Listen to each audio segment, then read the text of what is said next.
Hey drillers, in this video we're going to go over the green sling curriculum, starting with the quad aerial. The quad aerial is the evolution of the double and triple. So by now, you should be able to do this pretty well. Triples very consistently. Now that you have doubles and triples and we're learning quads, there's one more component that needs to be added, and that's how to get the most spin out of the rifle for height. And as we do that, I want you to think back to your doubles and triples and work on those a lot. And when I say a lot, I mean I want you to assign an elevation level to your hand. If you're throwing a double, your hand should be in front of your face, right? If you're throwing it lower or slower, you can define that elevation level however you want. The thing is, when you get to triples, you don't want your elevation level to be fully extended. And a lot of you right now are probably putting everything you have into getting that height for that triple. And when you put everything you have into getting that height for the triple, you ran out of room to work on your quads. So we're going to assign a slightly lower elevation for that triple. Okay? So somewhere up in this range.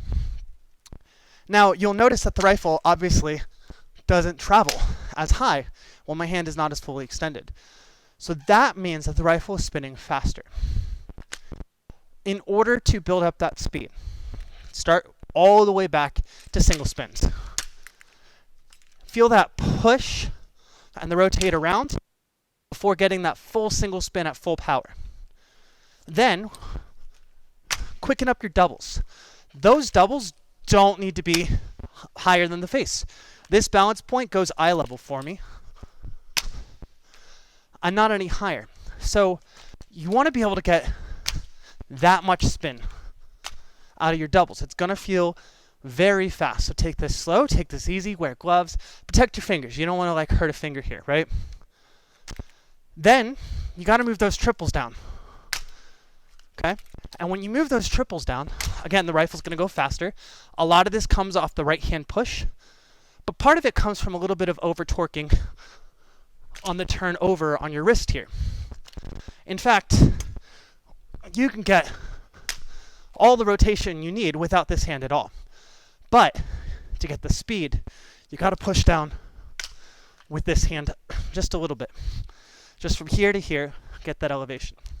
Now, once you've got that push, once you've got that torque, and once you can throw triples without fully extending, and once that's all fully ingrained, I cannot stress, now that you're on the green sling curriculum, this stuff gets very dangerous. I cannot stress safety here enough.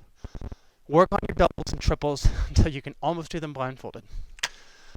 With that speed, then you got to take that and translate it to sticking your hand straight up.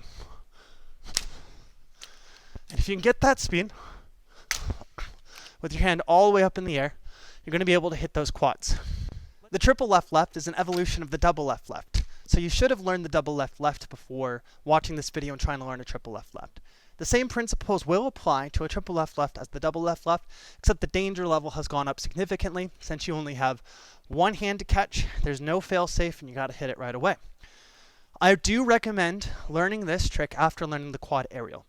And the reason for that is that with quad aerials, you've learned how to spin the rifle fast. And with this one, you're going to get the same height, but you want to spin it kind of slow. Okay? You need to be able to easily track it in the air. For a triple left-left, what you're actually throwing is a 2.5 aerial. So with that slow rotation, warm up to this with 2.5 aerials. Ideally, you want it to be caught somewhere, I would say, chin level to belly button level, because that's where it's going to be most natural for the rifle to come into your hand and continue with the flow. Now, just like the double left-left, which occurs at the half point here, the triple left-left is going to be doing the same thing, just at one more rotation. So while you're waiting for it, you're going to throw, wait for it, it pops into your hand, and then you can roll around behind the back or into other flow tricks and maneuvers. This is a trick that's easy to maintain composure on if you are thinking about your composure. Once your right hand is off the rifle, just hit that pin. Your body and posture should match this T-form. You'll be looking straight up at the rifle, and your hand should be waiting for it in some sort of structured area. Once again, catch point of this is going to be here, and then you can go around. Don't get fooled into thinking it's a triple aerial in full, because if you go like that, you'll catch it here, and then there's nowhere to go with it without breaking your form. That's the secret to a triple left-left. The OTH double aerial is not much different than a regular double in front of the body. In fact, if you were to do a double here, and then a double kind of sideways, and then a double over the head, the only major difference you'll feel is that when you're here, and the rifle is cupped into your hands with this taco form here, you'll feel it resting against the initial part, the meaty part of your palm here. Whereas when you're over the head here, the rifle still rests there, but now there's weight on it. So when you hit this motion here, you're going to feel weight on the meaty part of your palm from the underside of the rifle here. And that's what you want to look for when you're preparing to throw this.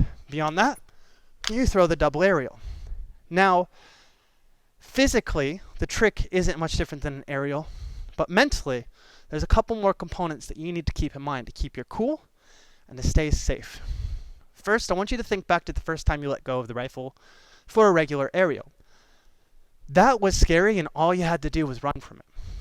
The first time you threw a single side toss, probably scary, but like running away was super easy. With OTH aerials, it is not that easy to run away. And in fact, it's more dangerous to run away from an OTH aerial. Once you throw it, you are committed to catching it.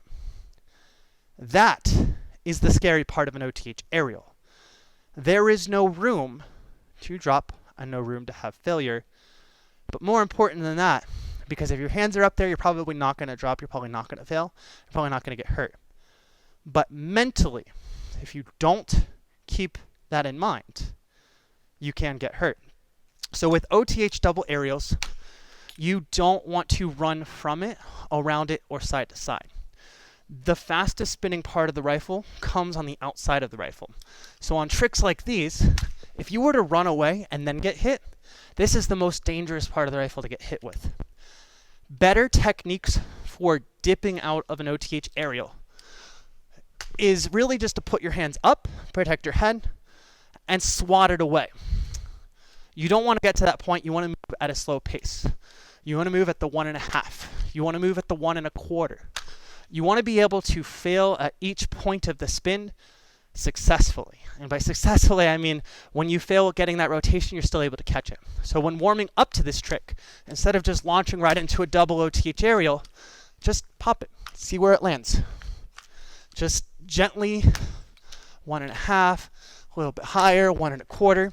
Learn to fail with it by spinning. Learn to fail with it any way you can by catching it. You can drop down to a knee. Anything that needs to happen in order to stop it from hitting your head, that's what's got to happen. The only thing you can't do is run from it. For safety reasons, cannot be enough. Don't feel the fear. You're mentally sound before attempting your first OTH double. Warm up to it slowly, and then hit it. And that's how to do an OTH double. The palm spin is unlike any trick you have done before, so make sure you take this slow. You may think it's a lot like the OTH single spin, but there's a very big component to it that's different. Now, in terms of overall safety, it's a generally safe trick. If it falls, it's going to bonk you right here. You're going to get a little headache, but you'll be able to take some Advil. Make sure you take care if you feel like you have a concussion from it. Definitely get that looked at by a doctor, but don't run from it. Much like other OTHs, there's no dipping and running. You can swat it away with much more ease since it's already in your hands. But that's the safety component of it. For the technical component of a palm spin, I do recommend starting with just a regular single spin. And this regular single spin has a very important component to it, which is that your elbow is facing forward. Any sort of OTH continuous movement will have your elbow arced at 90 degrees facing forward. Here's where the palm spin is different. When your elbow is facing forward, you can hit a very nice spin, but for the palm spin, you'll notice my elbow shifted all the way out to the left side of my body. For stability reasons, that's going to shift my hand side to side. And what this rifle does when it's on my palm is that it kind of sort of wobbles side to side. And so by moving my hand out this way, I have a lot more margin to keep it onto my hand. Build up slowly, do 1 spin, and then 2 spins, and then 3, and so on and so forth. You don't need to, in the Drill Dojo curriculum, you got to hit 3 rotations, but you don't need to hit that on your first try. Get used to the feeling of it on your palm. Now, if you're good at palm spins already, you want to step up the game. There is a trick and a component to get it to go faster for longer. And essentially what that is that when your hand's out to your side and you flex your wrist all the way back, you'll notice that the hand doesn't exactly lay flat. Instead, what happens is that there's a flat part of your hand and then a bump for the meaty part of your palm and then your fingers.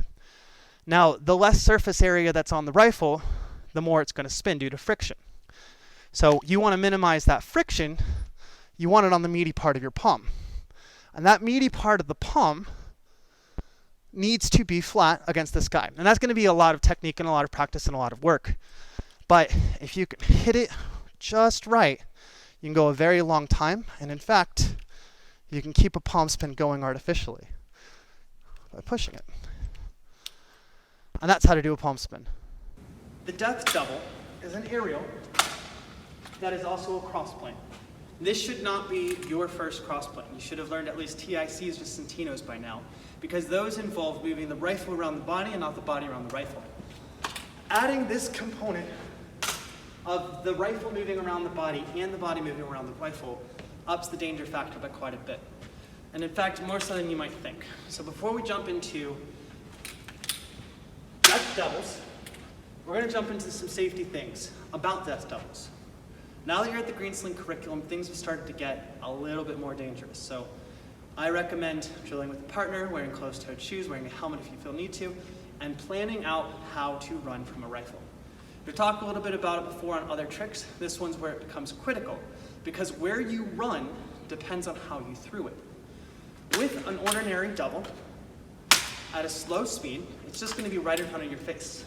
When it's right in front of your face, you step away, you're out of danger. When you're throwing a death double, it's not quite the same thing, because the rifle is crossing the plane of the body. There is a point where the rifle is straight overhead, and you need to decide if you're going to bail or not. So while you're practicing this motion, there are a couple things to work on. First of all, you just want to throw it a little bit closer to your body and take the step back. This is going to orient you to know where the rifle is going right at release. Practice failure before practicing success. Then, once you've got this down, where it's, okay, I know where it's going to be if it's going to land right on top of me, you're going to want to throw it a little too far back.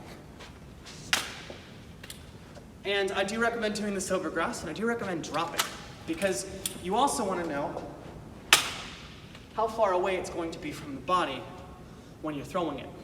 Almost all cross planes, you want to overthrow it first, and then slowly start bringing it back. You want to throw it way too far this way, and then slowly back in, until finally you're proficient at the cross-plane aerial. So as the rifle goes too far, you might feel the urge to bail as well. And if it's cross-planing behind you, the technique here is duck and run forward.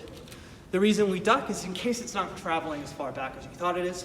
And the reason you travel forward is that ideally, it should still be on a cross-plane trajectory. You've already practiced what it feels like if it's not cross-planing. So if you know it's cross-planing, you gotta duck, cover your head, and run forward out of the way. So there are two techniques to the death double that's accepted in the dojo: the left-handed technique and the right-handed technique. The advantages of the left-handed technique is that it's an aerial you're comfortable with. However, when it lands, it's going to land backwards. This is an abnormal way for an aerial to land. So you'll have to train yourself to get used to how that's supposed to land. With the right hand technique, it's going to be a weird aerial. However, it's going to land in a much more comfortable way. So if you throw it as this, over this way, it's going to be a bit more comfortable. One last thing to talk about. If the rifle is being thrown off the left hand, you're going to turn around over your left shoulder. This is the way you turn with the hand. If it goes off the right hand, you want to turn around the right shoulder. So whatever hand you choose to release from, that's the way to track it on cross-planing your body. And that's how you can do death doubles. The double side toss BTB power stop is just the sum of its parts. There's no tricks or technique outside of its name. It is a double side toss. It is a BTB power catch. So, if you warm up to it, it's not uncommon for these BTB power catches to sting a little bit. Warm up to it over time, potentially even wearing gloves, but I actually don't think the gloves help with the stinging. You're going to get this stinging sensation in your hands. Learning to train your body to anticipate the catch is what makes the stinging go away. A lot of times, people get caught up on the fact that this is a blind catch. You actually do not see where the rifle is going to land. I have no idea where the are. I literally only see this part of my shoulder here, right? So if I'm looking here, but the rifle dips, hands are somewhere below that point, I have to figure out where it's going to be. And that's the trick to the double side toss BTB power stop, let alone the single, right? There's this blind stop. My body isn't trained to anticipate when it's going to land, so you just have to kind of go with it, get used to the stinging sensation, and your body will learn to work and adjust around it. Take this slow, take this steady. The point's going to be over this way, right, away from the rifle, so this will come blind within a couple inches of your body. So make sure you understand the safety precaution of running backwards, running away, letting it hit the ground, hit grass, whatever you're drilling over, before jumping right into this trick. So, your catch is lined up. You want to throw your double. I toss so it lands roughly around belt level when it's flat. Now, normal technique will have you catching up here. So this is going to be a lower throw at roughly the same speed, right? And pay attention to when to actually touch the rifle, because it's about right here. And what that means is I want it to land there, so that's a good spot to catch it in. Sometimes people have the tendency to side toss high and then like catch it here and bring it down low. And what they're missing when they're warming up that side toss here is that if they catch it here and then bring their hands down, their rifle is actually going to spin to about this position.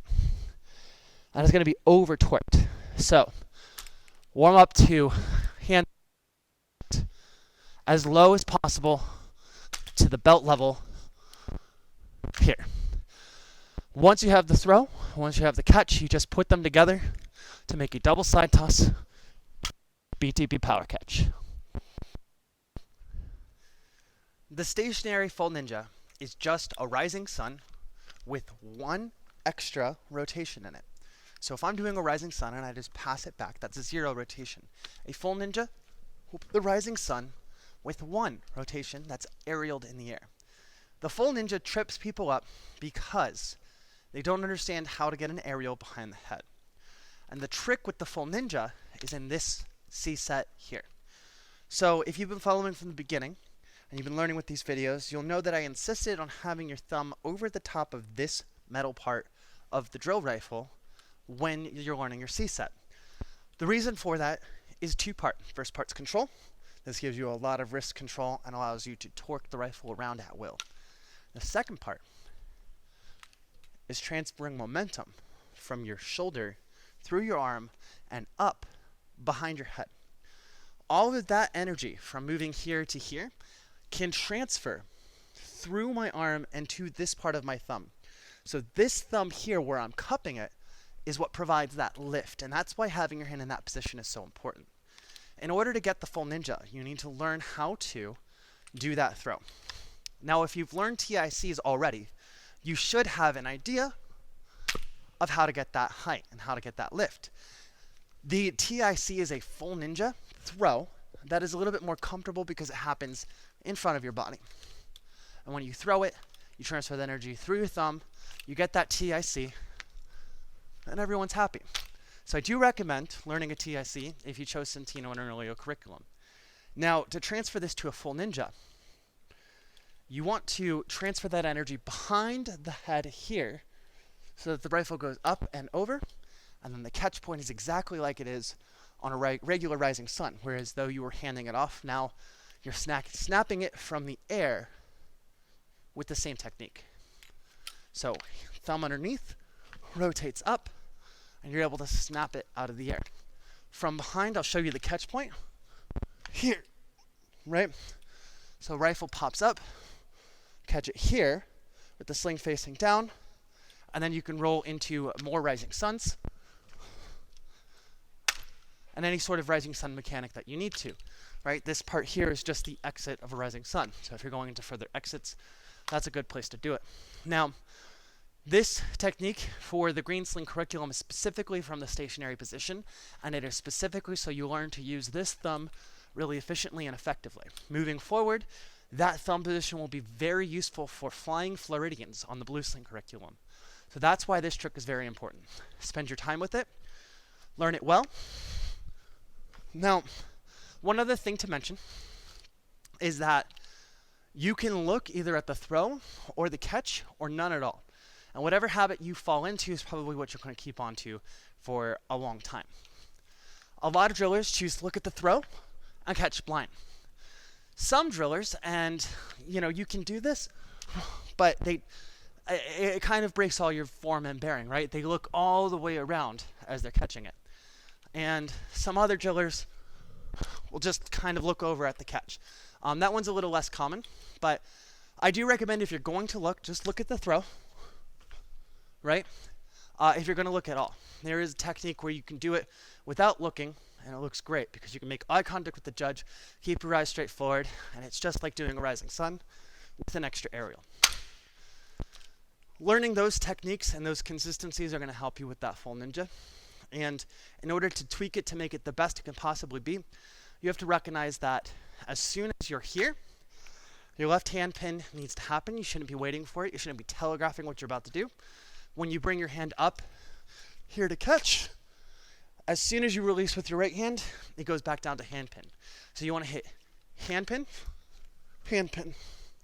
And that's going to be the best technique for your full ninjas. The Flyin Hawaiian is probably your first introduction to Varial drill. Now, this Flyin Hawaiian trick is very scary. So the first thing I want to talk about is how to bail from it, because bailing is going to be your way to learning the trick. Now, since it's just a double side toss, it's going to stay on the right side of your body and in this right plane. And it's easy to bail from because you're already turning away from the rifle. So if you're throwing and you're looking up to track it, and it's kind of drifting towards you, all you got to do is duck and run away in the direction you're already facing. If you trip, you're already tripping in the right direction, just follow it away from the rifle. So this trick is relatively safe to bail from, even though it's relatively difficult and dangerous to catch. The technique I recommend for building to this is to do this over grass. Throw it, bail, but turn around. And when you bail and turn around, you're going to see it start its arc downwards, and it's going to hit the floor 10 feet away from you, right?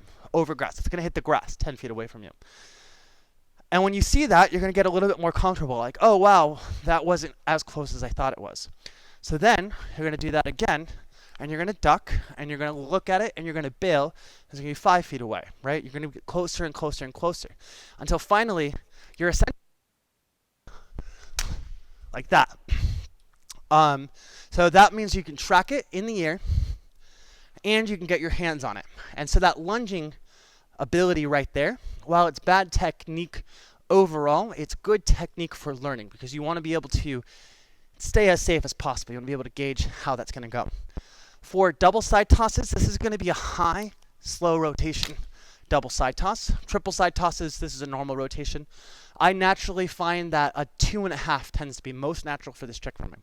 So find what works for you. The safest route is probably that high, slow, easily trackable double side toss. Now, what's really cool about this, and you may not expect it, is that because the rifle's turning this way and you're turning with it, it's gonna look like it's not spinning at all. So it unwinds the rifle by one spin mentally, because you are doing one spin with the rifle in the same direction. And you won't expect it, but you'll know what I mean when you look at it and see it and finally start tracking it. This double is going to be very trippy because it looks like a single. It looks so little rotation that you're going to think it's not. But you're going to have to work through that. Film yourself, understand what's happening on the outside as well as what's happening on the inside, and you'll understand the effect versus how to attain that effect on the inside. Now, this turn happens over the left shoulder. Once you release, once it's about here, I step my right foot out, and I essentially do a to the rear march until I can turn around and catch it. So it's like a to the rear, and then here I'm tracking it for where it's going to be. And the sharper you can make that process, the better. Some people do throw, release, and then turn, but that doesn't give you a lot of time to track it while you've already turned and it's fallen. So I do recommend taking that step out here as soon as you're swinging forward. Step out. That'll help with the swing as well because you're swinging in tune with your body. Turn, catch. There is very little else to it. It might travel a little bit. It might move around a little bit. So if you're able to track it in the air, you're going to have a really good time once you've learned how to track with other varials. And that's why it's so important to start with this one. It's easy to bail from. It's easy to control. It's fairly easy to catch because it's just a side toss out to the front. The triple aerial varial is some people's preferred way of doing a Flyin Hawaiian. So if you have watched the Flyin Hawaiian video already, you know it's just that side toss. And side tosses are just aerials thrown from the front here. I think that's the one you should learn first because by the time you've already released, you're already a quarter of the way from turning. Some people do find this technique to be a little bit more comfortable, especially if they've thrown a lot of triples, right? So if you already have triples ingrained in your muscle memory, triples are probably easier to control for you than double side tosses long run. Now, with this, you're going to start from the side, and it's going to be the same technique as the Flyin Hawaiian. But if you haven't watched that video, that technique goes like this. You lift the rifle as your right foot steps forward. This momentum causes the rifle to get a little bit of extra lift, a little bit of extra speed. This turn happens over here. Now, you'll notice that I have to track it looking at the top of my head with it, right? And I do keep it in my peripherals the entire time that I'm tracking it. So as I'm over here, I have a pretty good gauge of where it's going to land because I have experience. But when you're learning this trick, you have no idea where it's going to land, if it's too close or if it's too far. What's nice about this trick is that it has a very easy bail point. And if you're throwing it here and it's in the air and you're over here and you realize like, oh, this is scary, and it's probably scary because your head is tilted back and it's the furthest thing back and you think it's going to hit your head. Well, it's very easy to duck and run in the direction you are already heading. So as long as you can fall forwards, you can bail from this trick. And in fact, I do recommend learning this over grass by bailing. So when you do this here, you're going to want to throw it, duck and cover, run, bail, get out the way. And then once you're comfortable here running and bailing, I want you to track it and go way too far away. And the rifle is going to land 10, 15 feet in front of you because you ran away quite a distance, right? But what you're learning here is to track it. And there's something that's very weird that happens when you track it and turn. Because I'm turning in this direction, I'm spinning in a circle. Well, the rifle is also spinning in a circle. And you could do this at home, but if you look at the rifle and turn like this, from the outside perspective, it looks like the rifle is turning. From your perspective, your fixed perspective here, the rifle doesn't look like it's turning at all. And that's because you're spinning one revolution with the rifle. So, what you need to learn first, and this is why it's important to drop and bail and learn how to track it, is that when you throw this triple, visually, it looks like the double. And it's going to confuse your brain, it's going to confuse your muscle memory because you're going to know you threw a triple because it's already ingrained into your muscle memory, but you're going to see a double. And that is because it unwinds as you spin. So get your idea. Throw, bail, learn to track it, hits the ground, get a little bit closer. Throw, bail a little bit less, hits the ground a little bit closer. Finally, you should be able to get to a point where you throw, and then you can lunge for it. You can catch it at that, and able to track it. What that lunging is going to be able to do is you're going to be able to control how far you go into it. And that means it's going to be safer, right? And the goal here is safety. Don't put this into routine until you're 100 for 100. But when you're learning it, go for that safety, because if you get injured, you can't practice anymore, right? So that lunging means that if you miss, it's already probably too far away. You're going to be pretty accurate on the lunging. Until finally, you're able to be very comfortable. If you're throwing from the front here, just take your left foot out and then step around. So here. It's not really a step forward more than it is a step back from the front to here. So it artificially places your right foot forward. But if you're facing right already, you can go here, track it, and catch it. And it's going to feel low. It's going to feel like it's not rotating. It's fine. That's perfectly normal. Right foot forward, turn, catch it. And you can build these triple aerial varials over time to left-lefts. We've got a triple left-left here. You can throw it higher. You can throw it lower. All sorts of variations to it. For testing out and qualification, you can go from the front or side. The thing that I think most people miss that'll really make this shine is going to be hand pins. So if you notice from there, if you get your hand pin in nice and tight, you're going to get a really cool effect out of it. So work on sharpening each of the components. You'll be able to get this right on pat. As you've probably noticed with a lot of tricks in the Green Sling curriculum and higher aerials, the secret to going one step further is about spin rotation, power, and height. The triple right shoulder toss is no different. So what you want to do is you want to start with that single, nice and clean and precise, and it's a very slow speed, very controlled pace here, right? When you move to that, what you're doing is moving your hand here to just higher, right? And when you move that hand higher, the rifle has an orientation that goes a little bit more. So triple right shoulder toss, you're kind of losing out of space to do that, right? Because my hand is already way up here to get that double right shoulder toss alone. So the key here to keeping your T form, to keeping your body form, and this triple right shoulder toss aerial, it's not necessarily that you need more power up. That's usually the answer people go to first, is to bend their knees, get more power to go up. What you need is to find that strength just in this motion here. Get your hand very high up. But then, this is where it's most important to have this finger curl around the back side, because you need to pull back as fast as you can, as hard as you can, in order to get that spin fast. And like how we worked up the quad aerials, you're going to do that here on the singles and here on the doubles. You want to get this low flicking motion here so that when you move it up to that triple, you just lift it higher, because now my checkpoint for double isn't here, but rather about here, right?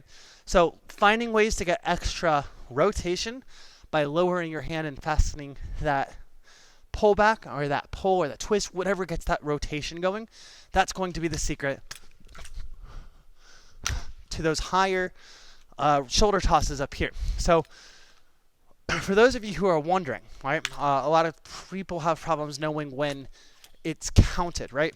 It's whenever the barrel faces the ground. So it gets counted as one because the barrel faces the ground exactly one time before it touches your hand. For the double, it goes 1, 2, and then I grab it. So in order to gain credit for the trick, it has to either land where your hand makes contact at the Statue of Liberty, right? It doesn't count if your hand makes contact here, and then you pull it forward. That doesn't count. I don't accept those. That counts as half less rotation, which gives you a double major penalty. So don't, if you find yourself doing something like this and then pulling it forward, not going to be good enough. I want that full barrel faces the ground and then hand touches, or barrel faces the ground, goes just a little bit further, and you get your hand in there to catch. So that triple, right here, when that rifle faces the ground, that's where you can make contact. If you're going for a power stop, you're being graded on this angle here. So when you catch it, either it has to be straight up and down or straight flat, and anywhere in between. It has to be obvious what you're going for as well. And anything in between is going to get a penalty. You can also do the flow catch. See that again? Here. And if you got that flow catch in your hand, you're going to be able to bring it around, and since there's no stopping area, you won't have the opportunity to lose points based on angle. That takes a little bit more energy and control, and that's kind of the trade-off there. So if you're going for a power stop, it better be straight flat or straight up and down. And if you're going for a flow stop, you just got to catch it, and if it slips out of your hand and you grab the sling, that's either going to be a penalty or disqualification, depending on the rules set in the future. So that's how you do that triple right shoulder toss. Down, up, pull hard, pull fast, strong catch. The double hell whips ups the ante a lot on these Z-plane rotations here. And when you're doing these Z-plane rotations, this single hell whip here, it can be a little bit dangerous to do even at the single level, because when you're doing this underhand catch, it can come against and sprain against your thumb. A lot of drillers prefer to do this overhand catch. And this overhand catch takes no penalty points on the dojo. I think it looks a little bit worse from the outside perspective, but I think from the inside perspective, it's a lot safer because it protects your thumb and it allows you to swat the rifle away if needed. So when learning this trick, you might want to learn this single hell's whip with your hand being this overhand orientation. Further, you're going to want to spin this faster, right? And so getting this single hell's whip to be faster is going to help you along the way. And when you put all of those pieces together, you got to still get the rifle underneath your arm. It is a little more acceptable to throw at a slight angle, because you can still get this double hell whip rotation here, and then grab it and whip it out of the sky. Especially as you go to triples and quads, that angle is definitely going to be something that hits a lot more. The barrel still has to come under the elbow for successful completion of this trick.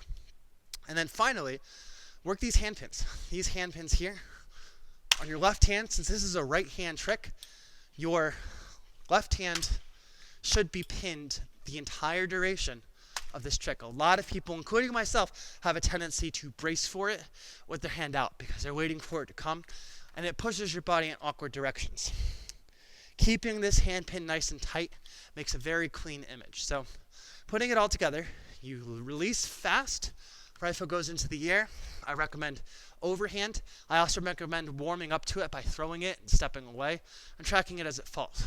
Use your hand to kind of see where it would be, because a lot of drillers are going to go low with it, right? And it feels right all the way until you're tracking it, and then you're like, oh, I'd be catching down here. So do warm-ups over grass. You'll notice dropping is an integral part of the process for learning upper tricks. This is a safety thing at this point. So make sure you're comfortable dropping. Make sure you're protecting the rifle and doing all that rifle maintenance. Then put all the pieces together, fast flick, hand pin, rifle in the air, overhand or underhand catch. Overhand especially if it's high, underhand if it's low. And you get all that together. And you get that double house whip.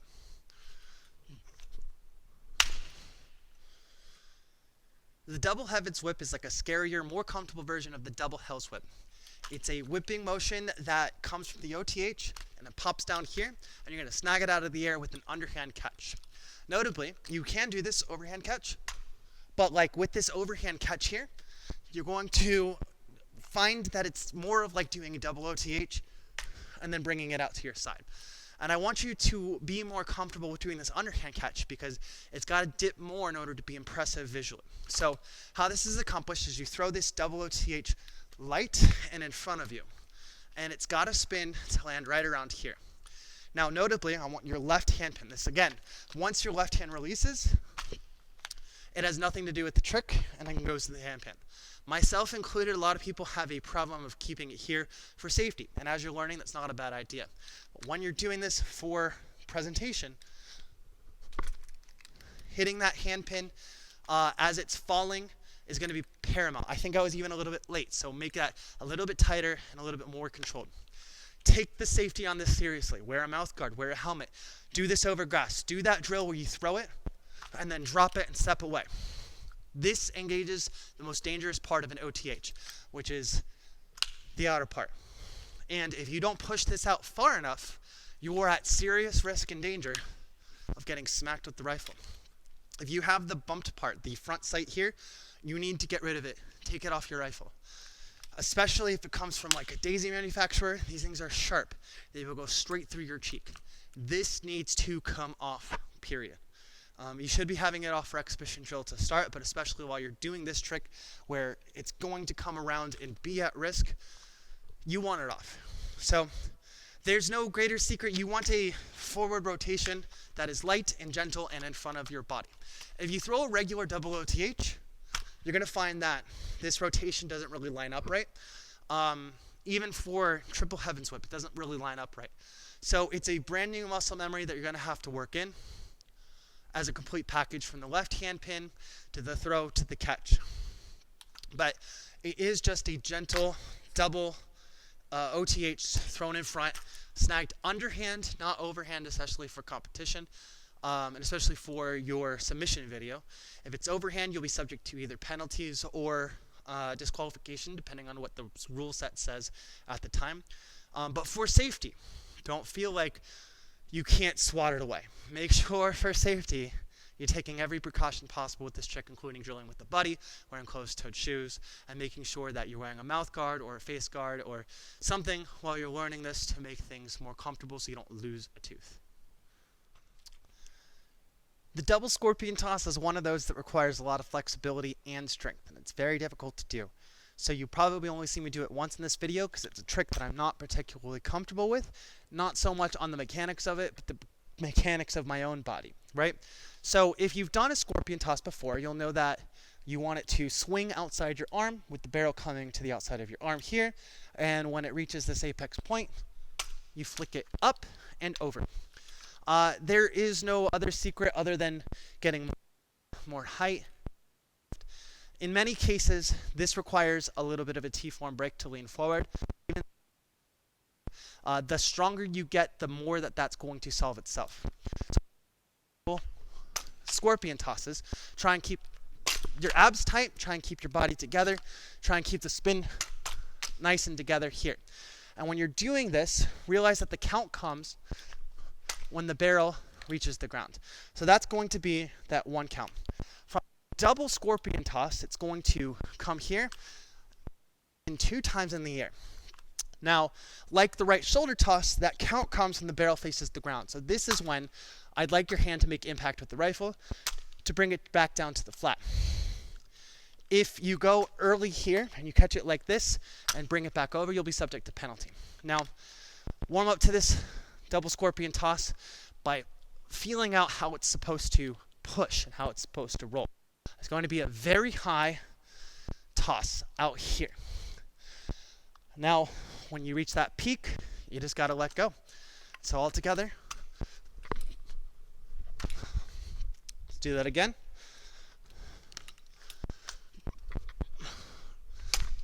Here is where it hits the bottom of the floor.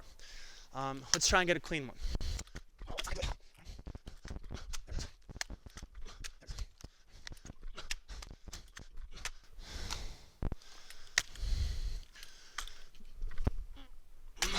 Right there. This is the point where the barrel should be facing the ground. Your hand first makes contact. You can do a Statue of Liberty catch or in order to come back into other tricks. But that is the catch point that's required. And as far as my mechanics go, that's about as good as I can make it. I don't throw these in competition because for me, I do a lot of bearing breaks in order to get that height. So if you're making this your trick, and I've seen people do this very successfully, make sure your whole package is together. Make sure that your left hand pin for all scorpion tosses is pinned, because this whole trick happens on the right side of the body. So this pin needs to be strong and tight in order to successfully get the maximum amount of points, both here and on the competition pad. The double tomahawk is an evolution of the single tomahawk, and it follows a lot of the same rules. You're still going to get this hand pin, you're still going to get this flick, and you're still going to be able to pull it around. But as you're pulling it around, there's this motion here where you get height, but then you use your fingers to pull back for spin. So all together, that's going to be that double tomahawk. Okay? So what I'm doing here is I'm flicking it around, and as it's coming up this way, I'm transferring energy up through my arm to about here, right? Push, pull up here. Once it's about here at this angle, I'm using these fingers to pull back. And when I pull back, the rifle will tumble a little bit faster. It is not going to be enough to lazily throw it up, because you're just going to get that single tomahawk out of it. Anything without extra spin is just going to be a single tomahawk. You need to have that pull back motion in order to be able to get that double tomahawk aerial spin. Again, almost everything that we do in the Green Sling curriculum that's higher aerials involves faster spins more than anything else. So this trick is no exception. Now, as we're talking about this, it's got the same principles as the single tomahawk. You want this hand pin here, and you want, most importantly, this axis to be straight forwards and backwards. A lot of times on singles and doubles, there's a tendency for the rifle to flip around all crazy. This could be a cool effect for competition, and I encourage you to explore those options like that. But for the purposes of the dojo, I'm looking for ultimate control to make sure that it's in plane all the way through, both singles and doubles.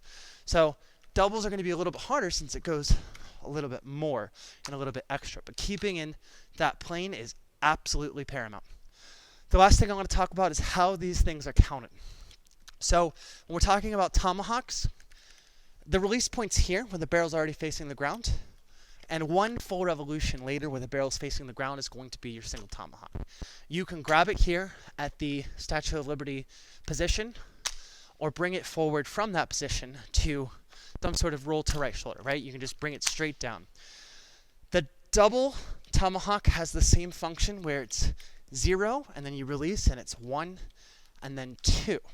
And your hand should come in contact with the rifle as the barrel's facing the ground on the second rotation around.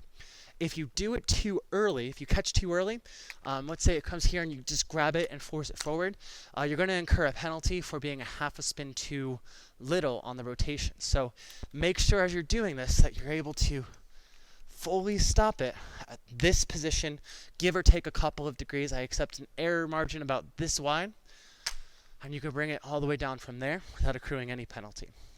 That's how you're going to do that double tomahawk maneuver. It's very cool.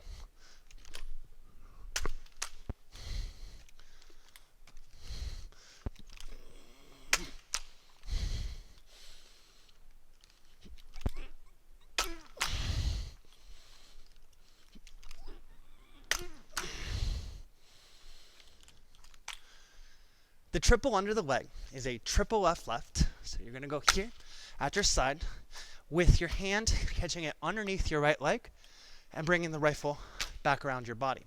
In order to warm up to a trick like this, you're going to want to do these 2.5s over here. And when you do these 2.5s, you're going to want it to be about knee height when you catch it. So get used to how this aerial feels, because it's going to be a little different than you're used to, right? Because you have to lean forward and under in order to catch it. So that triple left is going to be lower than you're probably comfortable with to get underneath your leg. Once you've warmed up to that toss, it's a matter of catching it while it's low, bringing it around, and feeling out that triple left. And once you've felt out how low that triple left goes, you're going to bring your hand underneath your leg and bring the rifle around. The biggest mistake I see people make on this is moving this hand, their right hand, out of the way. Because they're like, oh, here. They're trying to keep balance and their hand goes up to their chest. If you want to maximize your points on this trick, both in the curriculum for the dojo and for competition, keeping this hand by your side. So you notice the seam of the pant's going to move away, but the hand's going to stay by the side. That's going to be the secret to making this look extra crispy. Tell me more about that 2.5. It's here. here, and all right, that's how you do that triple under the leg. The triple back ninja is almost self-explanatory. If you can do your single back ninjas, and you can do your double back ninjas, then all you have to do is throw a triple back ninja. It's a triple aerial that's going to be just a tad bit higher, caught behind the back, either this formation or this formation. I do recommend for learning it that you throw slow a little bit higher so you can track it a little bit easier. The catch is essentially blind, so you have to have a lot of confidence going into it. Do this over grass, you're going to drop it a lot, but all it is, you warm up your triples, you get those exactly where you want them, figure out where that back ninja is going to land, which is about here, and then you hit it. No secrets. That's the triple back ninja. Obviously, it can be cleaned up. It's not a trick I do regularly, but if you make this your own, there's a lot of cool ninja stuff you can do out of it, and a lot of cool, triple back ninja mechanics around it. The Eclipse is a very cool two-rifle trick. The key is realizing that this trick is not any more difficult than a Rising Sun single exit. In fact, this trick is just performing 2 Rising Sun single exits at the same time. Watch just one rifle to see this play out.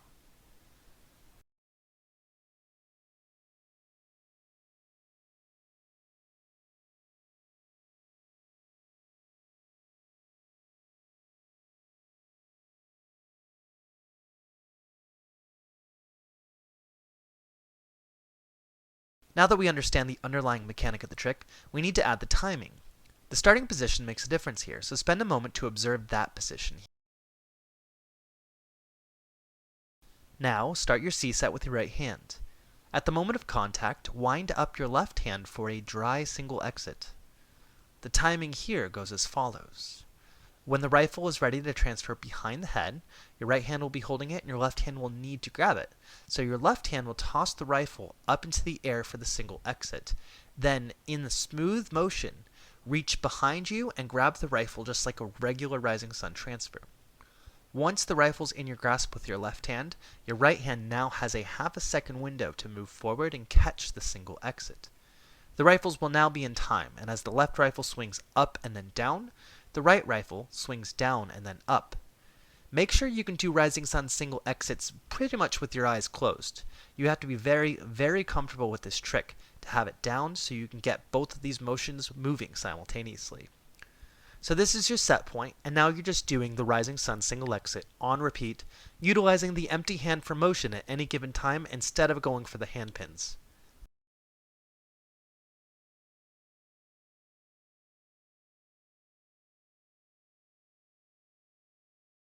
And that's how to perform an Eclipse. Happy drilling.